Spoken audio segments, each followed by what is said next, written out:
साथियों, जय जोहार, जय मूल निवासी। तेरी गठरी में लागा चोर, किसनवा जाग जरा।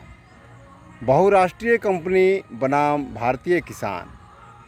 साथियों, यह अतिशयोक्ति नहीं होगा कि भारत में यदि सबसे ज़्यादा अन्याय किसी के साथ हुआ है, सबसे ज़्यादा लूट यदि किसी का हुआ है, सबसे ज़्यादा बेईमानी यदि किसी के साथ हुआ है, तो वह है भारत का किसान।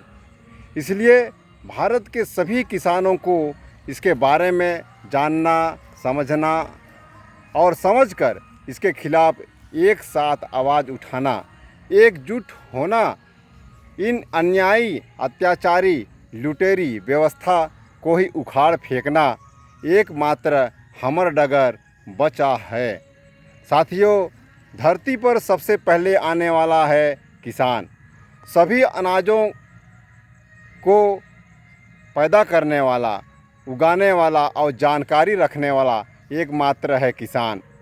सबसे ज़्यादा समय गंवाने वाला किसान, खेतों को बनाने वाला किसान, भारत को आज़ाद कराने वाला किसान, भारत को सबसे पहले ट्रेजरी देने वाला किसान, निर्भर जीवन जीने वाला मात्र किसान, स्वरोजगार एवं सभी लघु कुटीर उद्योगों, कारखानों को चलाने वाला किसान, देश की सुरक्षा करने वाला किसान, हर इमरजेंसी अथवा मुसीबत के साथ निभाने वाला हमारा किसान। किंतु खेत के साथ सवाल उठाने की ज़रूरत क्यों पड़ रही है कि आज भारत देवता समान किसान सबसे अमीर होने के बजाय सबसे गरीब, कंगाल, लाचार, बेबस एवं अपमान का जीवन क्यों जी रहा है। होना तो ये चाहिए कि जो सबसे पहले आया वो पहले अमीर हो। जो खेती किसानी भली भांति जानता है वही अमीर हो। जो मेहनत करता है वही अमीर होगा। जो दूसरों को खिलाता है वही आज भूखा कैसे। जो ज़्यादा से ज़्यादा समय दे वही अमीर। जिसकी खुदकटी की ज़मीन हो वही अमीर। और जिन किसान के बच्चे वीर सपूत हैं वही अमीर। जो किसान भारत को आज़ाद कराए, सरकार के लिए पूंजी जुटाए, वही किसान अमीर। जो किसान आत्मनिर्भर हो वही किसान अमीर हो सकता है।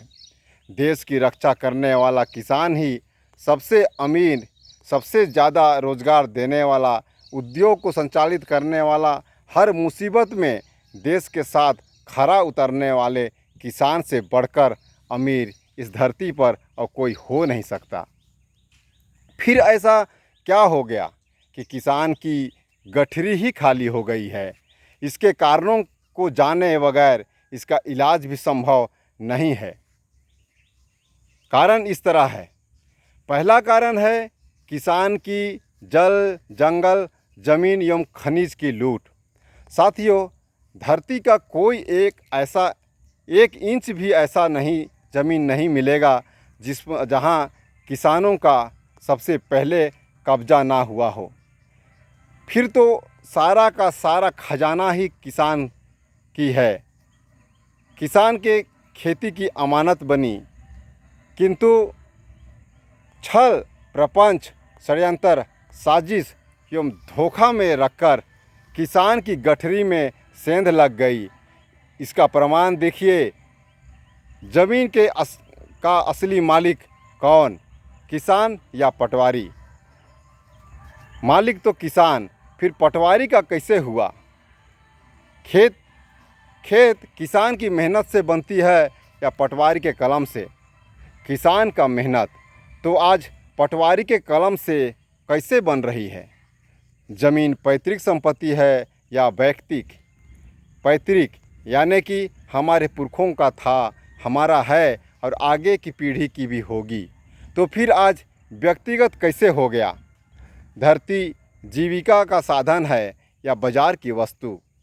ज़मीन सिर्फ और सिर्फ जीविका का साधन है, जिसका क्षेत्रफल ऊपर आसमान एवं नीचे पातालपुर तक है, जिसकी कीमत कोई ना तय कर सकता है और ना कोई अदा कर सकता है। फिर बिक्री अथवा बाजार की वस्तु कैसे बन गई? यह केवल और केवल किसान के हाथ से ज़मीन खिसकाने का माध्यम है, जो कि पूरे 76 साल बाद भी किसी किसान को समझ में नहीं आया कि हमारी गठरी में सेंध मारी गई है। साथियों, दूसरा कारण है किसान की फसलों का लूट। साथियों, सबसे दुख भरी दास्तान यह है कि किसान के हाथ से जितने भी अनाज या फसल उगाए जाते हैं, जितने भी पशुपालन किए जाते हैं, वो सभी के सभी घाटे के बजट के आधार पर मूल्य आंका जाता है, जिसे कि किसान को मुनाफा की बात तो छोड़िए, मूल या कि उसमें लगा हुआ लागत या पूंजी भी नसीब नहीं लगती है। ऐसे में किसान का कमर का टूटना लाजमी हो जाता है। वही फसल यदि व्यापारी के पास चले जाए तो वह सोना का तौल और बाबा का मोल बन जाती है। इस तरह फसल का मालिक कौन है, किसान या व्यापारी? मालिक तो किसान होना चाहिए, फिर भी आज किसान अपनी फसलों की कीमत लगा नहीं सकता है। व्यापारियों का ये हो कैसे गया? जब तक यह खेल चलेगी, किसान कभी भी उबर नहीं सकता है। और तीसरा है किसान की मेहनत एवं समय की चोरी। साथियों, ये कहना कभी गलत नहीं है कि सबसे ज़्यादा खेती किसानी में श्रम एवं समय गंवाने वाला सिर्फ किसान ही नहीं, किसान का पूरा परिवार, चाहे वह बच्चे हो या बूढ़े, महिला हो या पुरुष, सभी का वे हिसाब समय जाया होता है। एक मजदूर 8 घंटा, एक गुरुजी 6 घंटा, किंतु फसलों के संरक्षण में किसान 24 घंटे तैनात रहता है। और तो और एक फसल प्राप्त करते तक लगभग 3 महीना, 6 महीना और किसी किसी फसल में पूरे साल भर लग जाते हैं। इतने लंबे समय एवं मेहनत का आकलन आज तक कोई नहीं किया। तो क्या किसान ही एक ऐसा प्राणी है जिसका सब कुछ मुफ्त खोरी में चला जाता है और बाकी लोगों की एक दिन का मेहनती हजारों लाखों आंकी जाती है? ऐसे में किसान का कभी भला हो नहीं सकता है।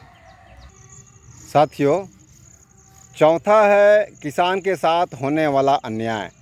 साथियों, हर इंसान को रोटी, कपड़ा, मकान, शिक्षा, स्वास्थ्य एवं रोजगार की मौलिक, नैसर्गिक एवं संवैधानिक अधिकार है। किसी भी इंसान के साथ नाइंसाफ़ी कतई बर्दाश्त नहीं की जा सकती है। फिर आज किसान के साथ होने वाले इस अन्याय के पीछे पर्दा क्यों डाला गया है? किसान की आंखें आज तक क्यों नहीं खुली? कोई भी किसान ढंग का भोजन नहीं करता, ढंग का वस्त्र नहीं पहनता, मकान नहीं बना सकता, बच्चे को पढ़ा नहीं सकता, बीमारी में इलाज नहीं कर सकता। इतना ही नहीं, किसान के सारे रोजगार छीन लिए गए हैं। खेती किसानी ही सबको रोजगार दे सकता है, किंतु अब बहुराष्ट्रीय कंपनी करेगी खेती, जिसके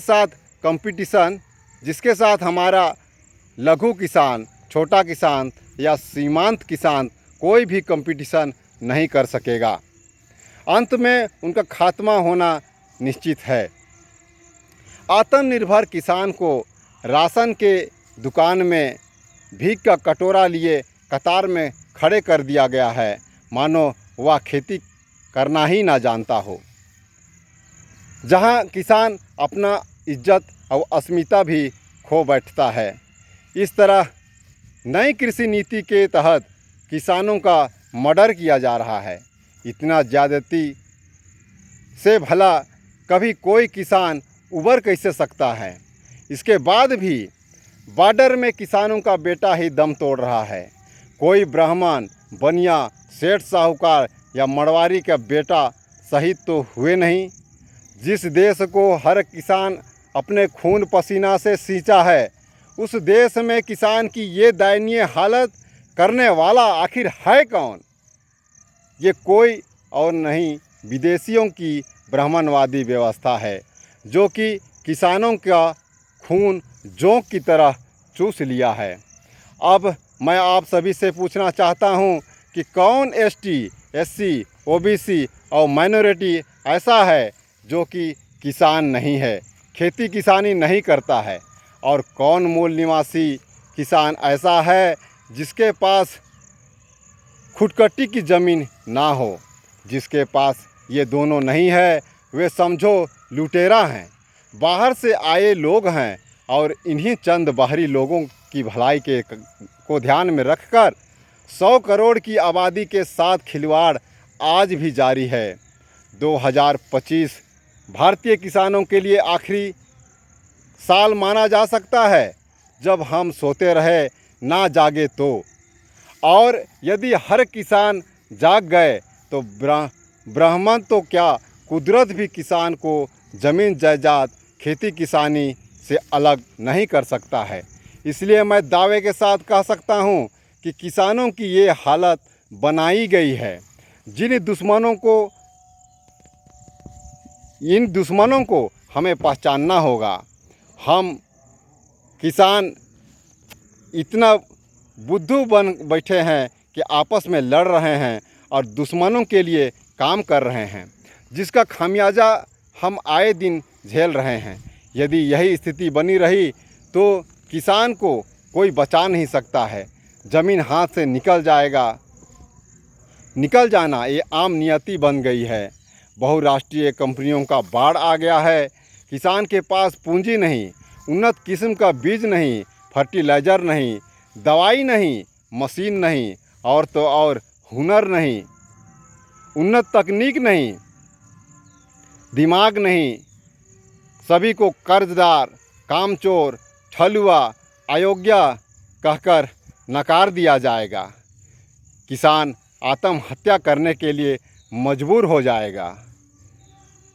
उधर खेती किसानी तो हमारे हाथ से चली जाएगी, ज़मीन भी बिगड़ जाएगा।